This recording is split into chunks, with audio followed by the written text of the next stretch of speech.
سلامتی ہے ان آنکھوں پہ جو ہدایت پہ نظریں جو میں بیٹھی ہیں، ان کانوں پہ جو ذکر خیر کے منتظر رہتے ہیں، اور ان قدموں پہ جو ہدایت کی راہ پہ گامزن ہیں۔ تمام تعریفیں خدا بزرگ و برتر کے لیے جو وحدہ لا شریک ہے، نہ کوئی ثانی ہے نہ کوئی ہمسر۔ درود لا محدود محبوب رب الودود حضور سیدی رسول اللہ صلی اللہ علیہ وآلہ وسلم پر۔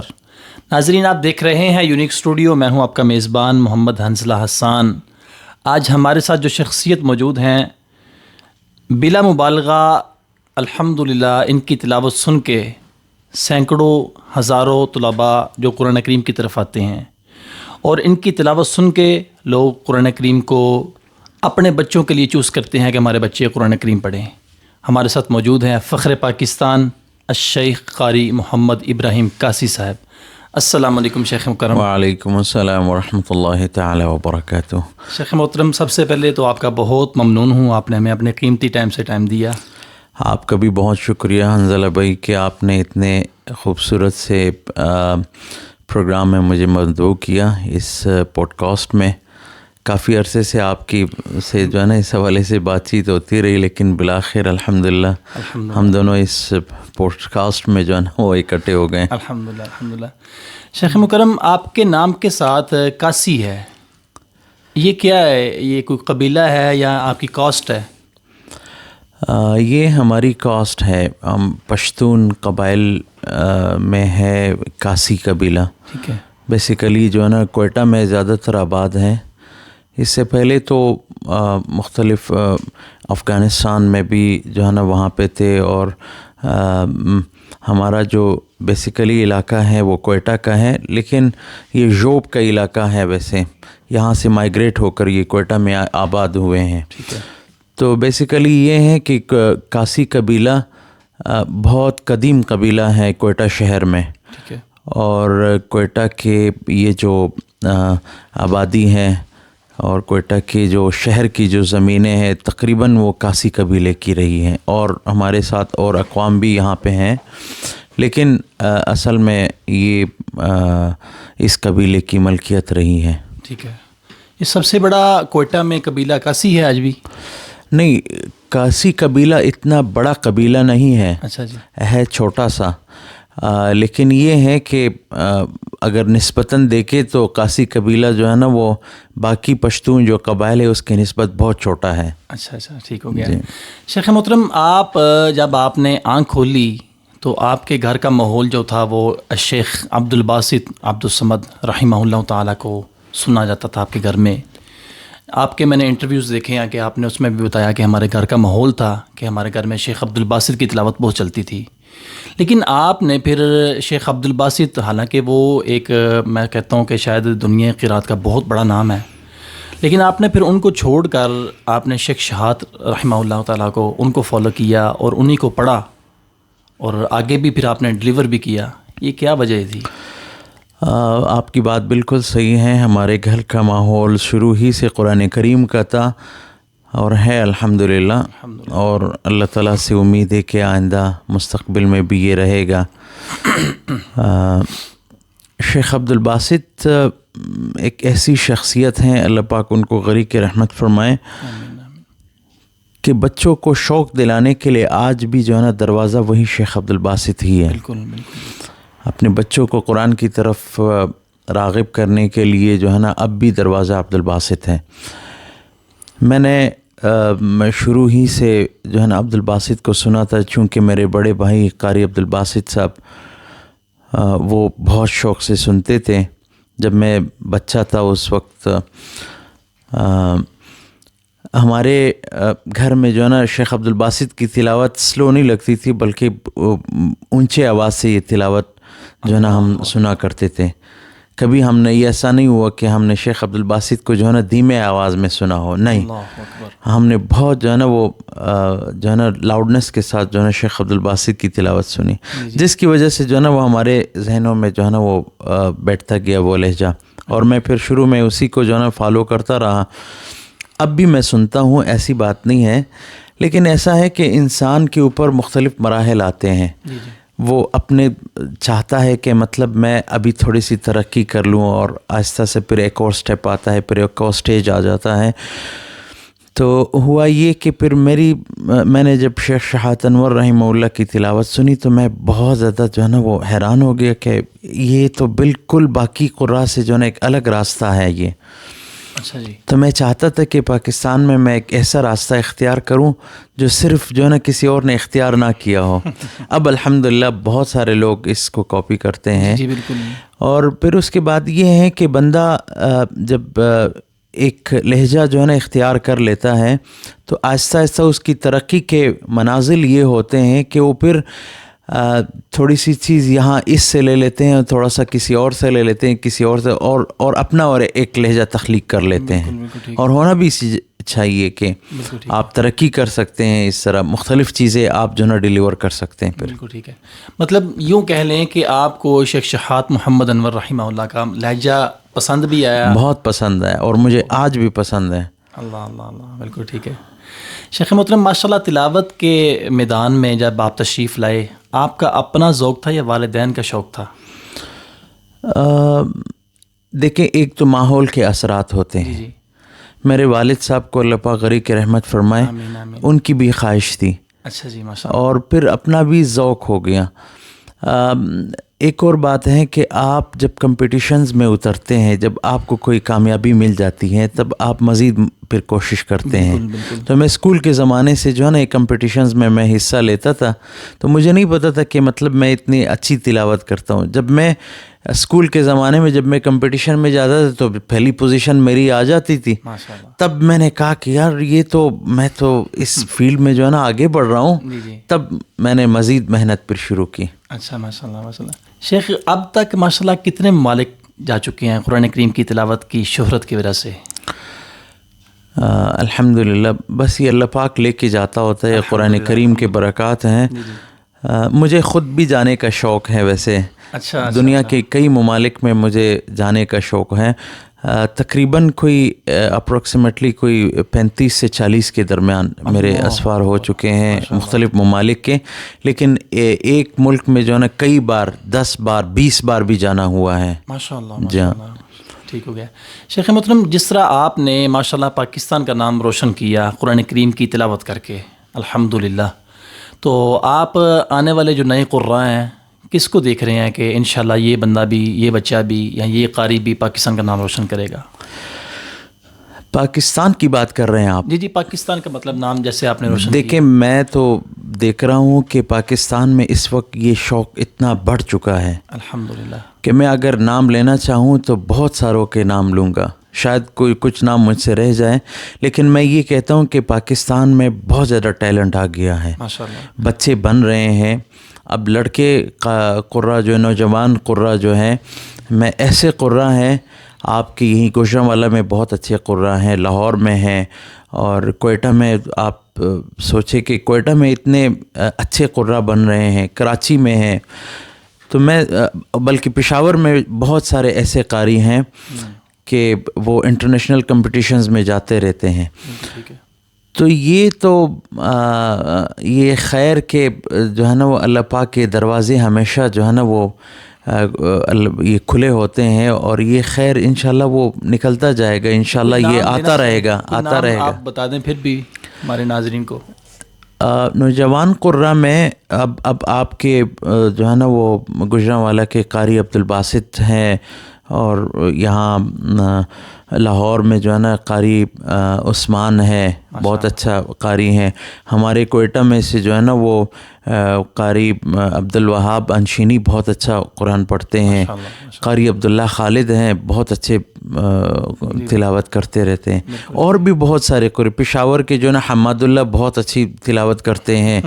اور اس کے علاوہ قاری عبدالرشید صاحب ہیں, بہت اچھی تلاوت کرتے ہیں. اور بھی بہت سارے قاری ہیں. میں سمجھتا ہوں کہ اگر میں نام لینا چاہوں تو شاید ٹائم لگے ہمیں. جن کا میں نے نام لیا تو اور جن کا نہ لیا تو شاید وہ ایسا نہ ہو محسوس کر لے پھر اس بات کو کہ ہمارا نام نہیں لیا اور ہم اتنا بہت اچھی تلاوت کرتے رہے ابھی نوجوان قراء. بالکل ایسی ہے. شیخ محترم, بڑا اہم سوال ہے, مقامات کے بغیر قرآن کریم کی تلاوت ممکن نہیں ہے. کیا مقامات ہوں گے تو ہی تلاوت ہوگی, اس کے بغیر تلاوت نہیں ہوگی؟ دیکھیں میں ایک چیز آپ کو بتاؤں کہ ایک شخص کو اللہ پاک نے جو ہے نا وہ خوبصورت آواز دی ہوتی ہے، جی ٹھیک ہے، اور قرآن کی تلاوت کرتے ہیں. ایک شخص کو کے پاس آواز نہیں ہوتی ہے جی لیکن اس کا طریقہ اتنا پیارا ہوتا ہے، اتنا خوبصورت طریقہ ہوتا ہے کہ وہ اٹریکٹ کرتا ہے پھر، ٹھیک ہے، اور وہ لوگ اس سے متاثر ہوتے ہیں. جہاں تک مقامات کی بات ہے، خوش آوازی جہاں پہ بھی آئے گی تو وہ مقامات سے خالی نہیں ہوگی.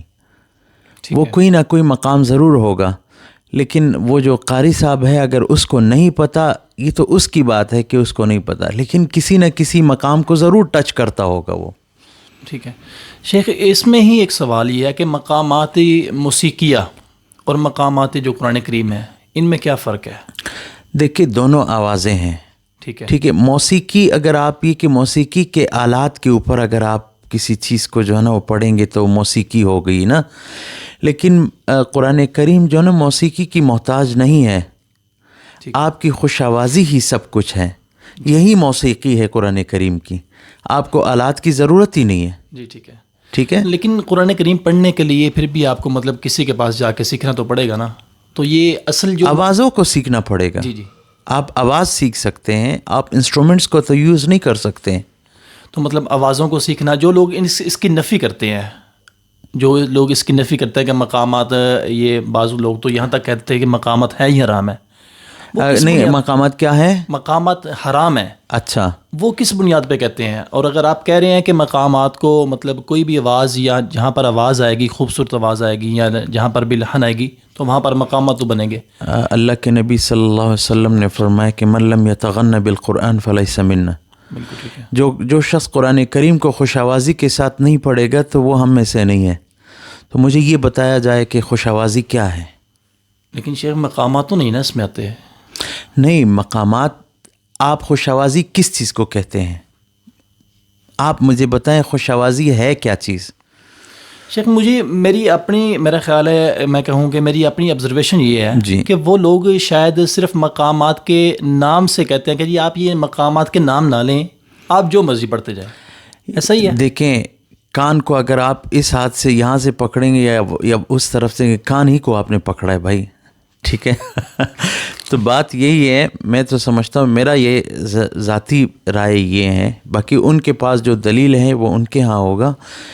ہم تو اس چیز کو فالو کرتے ہیں اور لوگوں کو کہتے ہیں کہ بھائی آپ اس چیز کو فالو کریں. اور قرآن کریم کو جو ہے نا، دیکھیں قرآن کریم کو اگر آپ تلاوت کرتے ہیں، ہر چیز کے کا ایک دار و مدار ہوتا ہے، ایک لمٹ ہوتی ہے. کیا قرآن کریم کو جو ہماری مرضی ہو کو ہم آواز اسی طرف کھینچ لیں؟ کیا ایسا ہے؟ نہیں. ہر چیز کے لیے اللہ پاک نے ایک ضابطہ بنایا ہے. تو قرآن کریم تو پہلے درجے میں یہ آتا ہے کہ آپ اس کے ہر چیز کا، جہاں تک آپ اس کی جو ہے نا تجوید کا خیال کرتے ہیں، جہاں پر احکام کا آپ خیال کرتے ہیں، تو وہاں پہ آپ کو جو ہے نا آواز کا بھی خیال کرنا پڑے گا. آپ آواز کو ایسا نہ کریں کہ بے سرا ہو جائے. آپ اس کی تعلیم حاصل کریں گے، ٹھیک ہے، باقاعدہ تعلیم اگر آوازوں کی حاصل کریں گے. آپ نام نہ دیں، آپ اس کو بالکل مقامات کا نام نہ دیں. جی ٹھیک ہے. ٹھیک ہے. جی. لیکن ایک چیز جب ہے، ایک حقیقت ہے، آپ اس پہ جو ہے نا آنکھیں بند نہیں کر سکتے. بالکل ٹھیک ہے. بعض لوگ تجوید کو چھوڑ کر مقامات کو سیکھتے ہیں. بہت غلط بات ہے. تجوید کو چھوڑ کر جو ہے نا آپ اس کو جو ہے نا وہ پڑھ ہی نہیں سکتے قرآن کریم. بالکل ٹھیک. وہ حق ہی ادا نہیں ہوتا. بالکل ٹھیک ہو گیا. آپ تجوید کے احکام جو ہے نا وہ پورے کریں، ٹھیک ہے، اور اس کے بعد جو ہے نا مقامات سیکھ لیں. اگر آپ مقامات کی طرف آ گئے اور تجوید آپ کو جو ہے نا وہ آتی نہیں ہے تو یہ آپ کو فائدہ نہیں دے گا. بالکل ٹھیک ہے. ثواب آپ کو جو ہے نا وہ تجوید کے ساتھ پڑھنے پہ ملے گا. ٹھیک ہو گیا. ٹھیک ہے، مقامات پہ نہیں ملے گا. ہاں، اب تجوید آپ کی ٹھیک ہے اور خوبصورت آپ پڑھ رہے ہیں تو یہ نور علی نور ہے. بالکل. شیخ محترم یہ بتائیے، بعض لوگ فار ایگزامپل شیخ شہات محمد انور رحمہ اللہ کو جو ہے نا ان کو فالو کرتے ہیں، مطلب وہ اسکول آف تھاٹ اس کو فالو کرتے ہیں شیخ شہات رحمہ اللہ. لیکن وہ کہتے ہیں یار جو شیخ شہات نے پڑھ دیا نا، بس وہ شیخ شہات نے پڑھ دیا، اب مصطفیٰ اسماعیل یا منشاوی وغیرہ کچھ بھی نہیں ہے. وہ کمپیریزن شروع کر دیتے ہیں. آپ اس بارے میں کیا کہیں گے؟ دیکھیں، مصر کا ہر پرانا جو بڑے اساتذہ مشائخ تھے وہ پھول کی مانند ہے. بالکل ٹھیک ہے. آپ اس کو یہ نہیں کہہ سکتے کہ یہ اس سے افضل ہے وہ اس سے افضل ہے. ہاں انسان کی اپنی سوچ ہوتی ہے کہ میرے مائنڈ کو جو ہے نا یہ لہجہ اچھا لگتا ہے, کسی کے مائنڈ کو کوئی اور لہجہ اچھا لگتا ہے. آپ یہ نہیں کہہ سکتے ہیں. شیخ مصطفیٰ اسماعیل اللہ یرحمہ بہت بڑا نام ہے. آپ یہ نہیں کہہ سکتے کہ شیخ مصطفیٰ اسماعیل اور شیخ شہادت انور میں کمپیریزن ہے یا پھر ان کے درمیان جو ہے نا کون اعلیٰ ہے کہ نہیں, آپ یہ نہیں کہہ سکتے. بالکل ٹھیک ہو گیا, بالکل ٹھیک ہو گیا. ہر ایک اپنی جگہ پر بہت اعلیٰ ہے. بالکل ٹھیک ہو گیا. شیخ آپ چونکہ شہادت محمد انور رحمہ اللہ کو بہت فالو کرتے ہیں, بلکہ میں سمجھتا ہوں کہ میں آپ کی وہ تحریریں پڑھتا رہتا ہوں, آپ تو شاید جنون کی حد تک ہے, ایسے ہی ہے نا؟ میں سعادت سمجھتا ہوں الحمدللہ ان کو فالو کرنا, بلکہ میں تو یہ کہتا ہوں کہ شیخ شہادت انور, یہ عشق ہوتا ہے کسی سے جو ہے نا کسی کے لہجے کے ساتھ. کبھی کبھی جب میں سنتا ہوں تو میں وہ فارسی میں ایک کہتے ہیں کہ خدایا ممنون بخلقت شہادت انور. اللہ فارسی میں کہتے ہیں کہ یا اللہ میں آپ کا شکر گزار ہوں کہ آپ نے شہادت انور کو پیدا کیا ہے. اللہ اکبر, اللہ اکبر. تو میں تو اس حد تک میرا جو ہے نا عشق ہے ان کے ساتھ. شیخ کوئی شیخ شہادت کا کوئی واقعہ کوئی سنانا چاہیں تو ضرور. مجھے ہمارے ایک دوست ہیں شیخ عبدالفتاح الفریسی, انہوں نے مجھے سنایا کہ جس وقت شیخ شہادت انور رحمہ اللہ کی بیماری کے دن چل رہے تھے تو ہم نے ان کے بیٹے انور شہادت کو ہم نے بلایا تھا مراکش. تو ہم نے ان سے کہا کہ ہماری شیخ سے بات کرائیں. تو ہماری جب شیخ سے بات ہوئی کہتے ہیں تو ہم نے اس کو کہا کہ شیخ آپ کی طبیعت کیسی ہے, اور ہم نے اس کے حال احوال سر جب پوچھا تو شیخ صاحب بہت جو ہے نا وہ بیماری کے عالم میں تھے, کہنے لگے کہ میں تو یہاں بیماری میں ہوں. تو وہ شیخ نے کہا کہ میں نے ان کو کہا کہ آپ اس چیز سے جو ہے نا افسردہ نہ ہو, بھلے یہ تو زندگی میں یہ چیزیں آتی رہتی, لیکن آپ نے وہ کام کیا ہے کہ آپ جسمانی طور پر تو آج ہمارے پاس نہیں ہے, لیکن روحانی طور پر آپ پوری دنیا پہ چھائے ہوئے ہیں. یعنی جتنے بھی جو ہے نا قاری بن رہے ہیں سارے کوئی نہ کوئی اس کی تقلید ضرور کرتا ہوتا ہے. آج کل نوجوان قرہ میں جو ہے, مصر میں بھی 90% اس کو جو ہے نا وہ فالو کر رہے ہوتے ہیں. بالکل ٹھیک ہے, بالکل ٹھیک ہے. شیخ ایک اعتراض ہے, آپ محسوس نہ کریں تو. ایک کسی ہمارے ایک بڑے دوست نے اعتراض کیا جی شیخ محمود شہادت انور جب پاکستان تشریف لائے بادشاہی مسجد میں, تو جی قاری ابراہیم قاسی صاحب اتنا بڑا نام ہے پاکستان کا, تو قاری ابراہیم قاسی صاحب ان کے قدموں میں بیٹھ کے وہ تلاوت سن رہے, تو یہ کیا بات ہے, جب کہ جو بڑے قرآن تھے وہ اٹھ کے چلے گئے تھے. تو یہ قاری ابراہیم صاحب کو ایسا نہیں کرنا چاہیے تھا. آپ کچھ کہنا چاہیں گے؟ دیکھیں وہ ہمارے اساتذہ کی اولاد میں سے ہیں شیخ محمود الشہادت, اور وہ کوئی چھوٹے آدمی بھی نہیں ہے. بہرحال اگر کوئی قاری تلاوت کر رہا ہو, اگر ہم ان کے پاؤں میں بیٹھے تو اس میں کوئی حرج نہیں ہے. اتنا بڑا آدمی اگر کوئی تلاوت کر رہا ہو تو میں تو جب میں نے شیخ شہادت انور رحمہ اللہ کے سامنے جب میں نے تلاوت کی 2003 میں, تو میری خوشی یہ تھی کہ میں صرف اس کے جو ہے نا وہ تکیے کے ساتھ جو ہے نا وہ ساتھ بیٹھا ہوا تھا. مجھے اس میں بھی مزہ آ رہا تھا کہ مطلب میں آج وہ دن ہے کہ میں شیخ کے ساتھ جو ہے نا قریب بیٹھا ہوا ہوں. تو یہ اس کا بیٹا ہے. تو بادشاہی مسجد میں شیخ محمود الشہادت جب تشریف لائے تو وہ ہمارے مہمان تھے. ہمارے جو ہے نا وہ ایک تو شہادت انور کے صاحبزادے تھے. جی بالکل. تو ہم ویسے سارے ہمارے دوست نیچے بیٹھے تھے, اور انہوں نے ظاہر بات ہے وہ کرسی پہ تلاوت کر رہے تھے, تو ظاہر بات ہے جو تلاوت کر رہا ہوتا ہے وہی کرسی پہ بیٹھتا ہے, باقی تو نیچے بیٹھ کے سن رہے ہوتے ہیں. ایسا ہی ہے, بالکل ایسا ہی ہے. شیخ محترم پاکستان میں مصری قراء کی آمد ہے, کیا پاکستان میں قراء نہیں ہے یا ٹیلنٹ نہیں ہے, یا کہ آپ نے جیسے پہلے کہا کہ پاکستان میں الحمدللہ بہت اچھا ماحول بن چکا ہے. ہمارے پاکستان کے کچھ لوگ جو ہیں, میں آئی ایم سو سوری کہ ان کو میں یہ الفاظ سے پکار رہا ہوں, لیکن حقیقت یہی ہے. میں یوں کہوں کہ بروکر حضرات جو مصری قراء کو پاکستان میں لے کے آتے ہیں اور ان کے نام پہ پیسے بناتے ہیں, پیسے کماتے ہیں. شیخ محترم پاکستان کا ٹیلنٹ چھوڑ کر مصریوں کو بلانا نو مولود مصریوں کو بلانا اور ان سے تلاوتیں کروانا، اور جو پاکستان کا ٹیلنٹ ہے ان کو دبانا اور ان کو 5 گنا زیادہ فیسیں دلوانا، اور پاکستان کے جو ٹیلنٹ ہے، پاکستان کے جو قرہ ہیں، ان کو کہنا یار یہ بس ہمارے پاس اتنے سے ہے، آپ یہ لے لو. تو یہ اپنوں کے ساتھ اپنوں کی حق تلفی نہیں ہے؟ دیکھیے بات یہ ہے کہ مصری، اس میں کوئی شک نہیں ہے کہ مصریوں میں جو بڑے اساتذہ تھے بہت اچھی تلاوت کرتے تھے. اساتذہ ہم یعنی وہی آپ والی بات ہے کہ ہم اس کے قدموں میں اپنے بیٹھنے کو اپنے لیے سعادت سمجھتے ہیں. جو بڑے قراء تھے، شیخ متولی عبدالعال وہ آتے رہے ہیں پاکستان میں، شیخ حلمی الجمل آتے رہے ہیں، شیخ عبدالوہاب طنطاوی آتے رہے ہیں، اور بڑے بڑے قراء پاکستان آتے رہے ہیں. لیکن ہمارے لیے سعادت کی بات ہوتی تھی کہ ہم ان سے سیکھیں گے، اور ہم نے بہت کچھ ان سے سیکھا بھی. ہمارے نوجوان قراء نے بہت کچھ سیکھا بھی.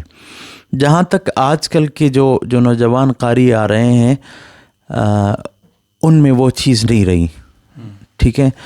اور جو بلانے والے ہوتے ہیں، بلکہ آپ نے تو میرے کیا لفظ استعمال کیا ان کے لیے؟ بروکر. اچھا، تو میں تو یہ لفظ یہ استعمال نہیں کروں گا. وہ قرآن کریم کی اشاعت ہوتی ہے اس میں، لیکن دوسری بات ایسے لوگوں کو بلانا چاہیے کہ جن سے سیکھا جا سکے. اور دوسری بات یہ ہے نا کہ آپ نے جس طرح کہا کہ مطلب وہ پروگرام بیچتے ہوتے ہیں اور یہ کرتے ہیں وہ کرتے ہیں، زیادہ تر ان میں وہ لوگ ہیں، جہاں تک میں نے دیکھا ہے زیادہ تر ان میں وہ لوگ ہیں جو خود قاری بننا چاہتے تھے تو وہ قاری نہیں بنے، تو انہوں نے پھر یہ چیز شروع کر دی ہے.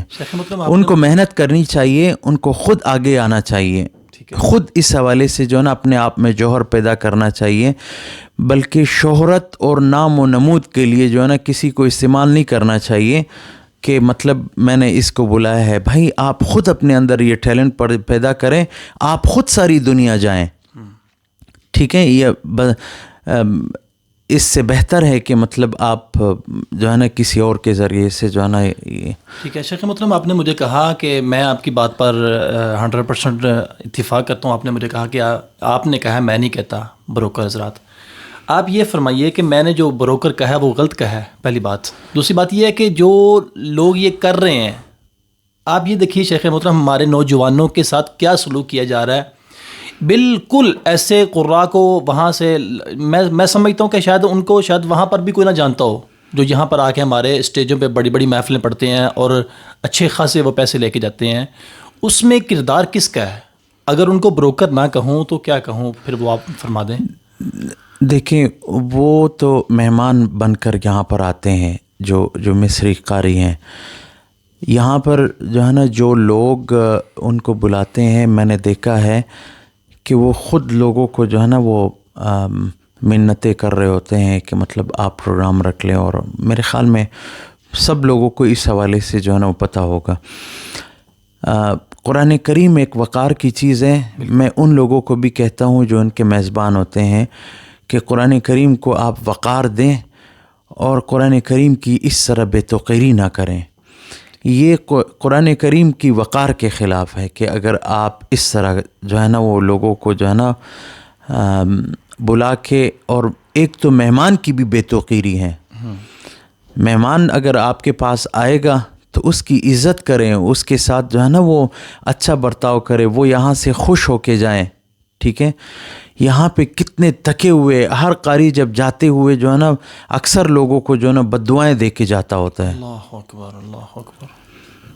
جو مہمان قاری جب آتے ہیں پاکستان میں، جب واپس جاتے ہیں مصر میں. جی اللہ اکبر، اللہ اکبر.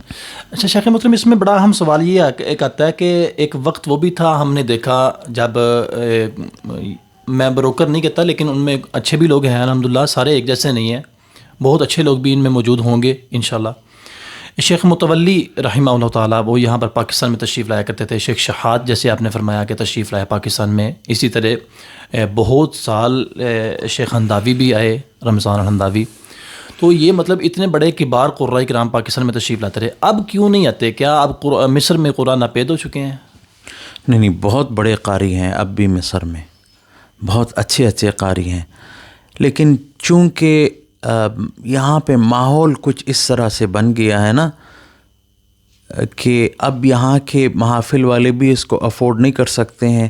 مثال کے طور پر اگر ایک بندے کو جو ہے نا وہ تمام خرچے ملا کر ایک چھوٹی سی رقم میں جو ہے نا ایک پروگرام مل رہا ہو, اس میں جو ہے نا لیکن لوگوں کو کچھ ڈیلیور نہیں ہو سکتا ہو, صرف جو ہے نا وہ محفل بنا کے اور لوگوں کو بٹھا کے, اس سے بہتر تھا کہ مطلب 10 محافل کے بجائے جو ہے نا ایک محفل ہوتا اور بڑے حضرات کو بلاتے ہیں. تو یہ میں سمجھتا ہوں کہ یہ زیادہ بہتر ہے.